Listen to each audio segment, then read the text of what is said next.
Pierce Robinson's Red Balisier TUTU is showing, an editorial by Professor Wall Street. There is a certain kind of writer who confuses the sound of his own voice for the ring of the truth, and Pierce Robinson has become its patron saint. In his latest offering, the UNC's race and class divide has failed. He strides onto the page convinced he is delivering impartial commentary, when what he has actually produced is a party press release in a bow tie. From the opening insult, these mindless UNC supporters, to the closing sneer about Mrs. Persad-Bissessar and her band of miscreants, the piece never once behaves like analysis. It behaves like advocacy. And there is nothing dishonorable about advocacy, except when a man dresses it up as neutrality and asks the public to mistake his jersey for a judge's robe. Robinson has spent so long convinced that he is the brightest bulb in every room he enters that he has stopped noticing the most obvious thing about his own writing. The red Balisier is stitched into every line. The tutu is showing, Pearce. Let us count the ways. Here are 10 reasons why Pierce Robinson Red Balisier TUTU is showing. 1. He accuses an entire party of racism and offers not one shred of proof. The premise beneath every paragraph is that UNC supporters are racially motivated, that they are, in his own words, the ones who are racist, while the vast majority of the population is not racist like them. That is an extraordinary charge to level at hundreds of thousands of citizens. Yet Robinson produces no policy, no quotation, no documented act of racial targeting. He does not cite a single UNC statement that is racist. He simply asserts it, repeats it, and moves on, as though volume were a substitute for evidence. Strip that unproven assumption out of the piece, and the entire argument collapses because there is nothing underneath it but his own conviction. 2. A band of miscreants is a slur, not a finding. Robinson calls the sitting prime minister and her cabinet miscreants. A miscreant is a criminal, a wrongdoer, a person of depraved conduct. So where is it? Where is the law Kamla Persad-Bissessar broke? Where is the immoral act, the corrupt contract, the abuse of office?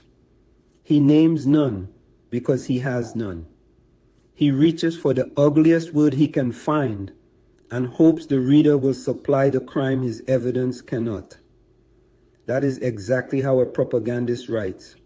Smear first, substantiate never. 3. He mistakes his own certainty for proof. Notice how Robinson narrates the nation's thoughts as though he had polled its soul. The public realized the UNC was racist. Citizens are right-thinking precisely when they agree with him. The population has lost the argument. He offers no survey, no data, no source, just a serene assumption that whatever Pierce Robinson believes, the country must believe too. This is the tell of a man who thinks himself the smartest person in every room. He does not argue a case, he announces a verdict and expects applause. 4. He demands due process for one side and denies it to the other. Robinson is eloquent about due process, accusations without evidence, reputations deliberately destroyed, and he is right that these things matter. But watch where he aims that standard. Every ounce of it points at the government. Not once does he apply the same rigor to his own accusations against the UNC, whom he convicts of racism on no evidence at all, whose reputations he destroys with a single word. Miscreants, without charge or proof. He wants due process for the Hadids and mob justice for Kamla. A principle applied in only one direction is not a principle.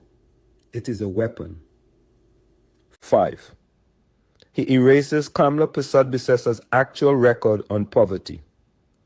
If Robinson genuinely believed the UNC was hostile to black Trinidadians, the honest thing would be to test that claim against the record.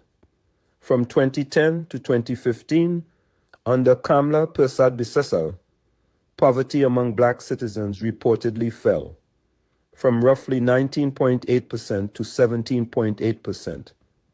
Is that the record of a racist government? Robinson does not say because he does not mention it. He cannot fit it into his story, so he pretends it does not exist.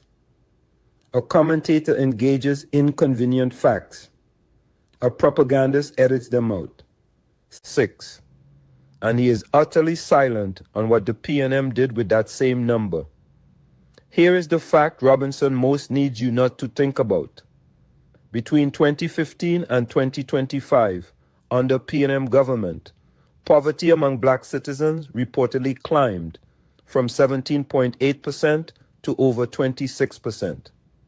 If a 2-point fall under Kamla does not earn the UNC a defense, what does a 9-point rise under the PNM earn them? By Robinson's own logic, the party that presided over black poverty rising by half ought to be first in the dock. Instead, he defends them and prosecutes the other side. That is not commentary. That is a man carrying water. 7. He builds a straw man, defeats it, and calls it a nation's verdict. Robinson caricatures UNC supporters as people who care only about the 1% and the Syrian Lebanese community, then triumphantly reports that Syrian Lebanese commenters on his own page want justice for everyone. Wonderful. But this defeats an argument no serious person made while conveniently avoiding the one that actually matters.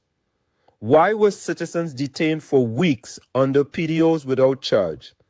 He wins the fight he invented and ducks the fight that counts. 8. He condemns abrasiveness in prose dripping with it.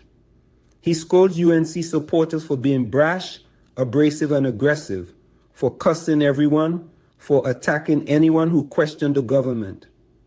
Then, in the very same breath, he brands the Prime Minister a miscreant, accuses the government of persecution, victimization, and abuse of state power, and dismisses ordinary citizens as mindless and stupid. The decorum he demands of others, he cannot maintain for a single paragraph himself. 9. He manufactures a majority out of thin air. The vast majority of the population is not racist like them. On what basis? He cites no poll, no election result, no study, nothing.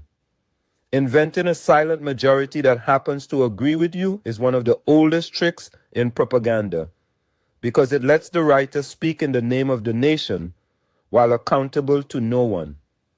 Robinson does it casually, as though his say-so settles the numbers. 10. Read as a whole, it is indistinguishable from a PNM broadcast. Tally it up. He defends the Attorney General's framing. He echoes the government of the day's line on the detentions. He convicts the opposition of racism without evidence. He ignores every fact that flatters them and buries every fact that indicts the PNM. There is not a single sentence in which he holds his own side to account. If you handed this column to a stranger with the byline removed and asked which party wrote it, no one would hesitate. That is the definition of propaganda. Writing whose loyalties are so total that its conclusions were never in doubt. In conclusion, so here is the plain truth Pearce Robinson would rather not face. A man is free to be a PNM partisan. Thousands are honorably in the open. What he is not free to do is smear an entire party as racist without a particle of proof, brand a prime minister a criminal on nothing but his own contempt, bury the poverty numbers that damn his side and flatter hers, and then present all of it to the public as impartial commentary from a disinterested mind. Robinson should be ashamed, not because he holds political views, but because he lacks the honesty to admit he holds them. Take off the red Balisier TUTU, Pearce. Wear the jersey openly if you must, but stop pretending it is a robe. Bring evidence next time, or bring silence. What you brought this time was neither analysis nor argument. It was a costume, and the whole country can see the color underneath.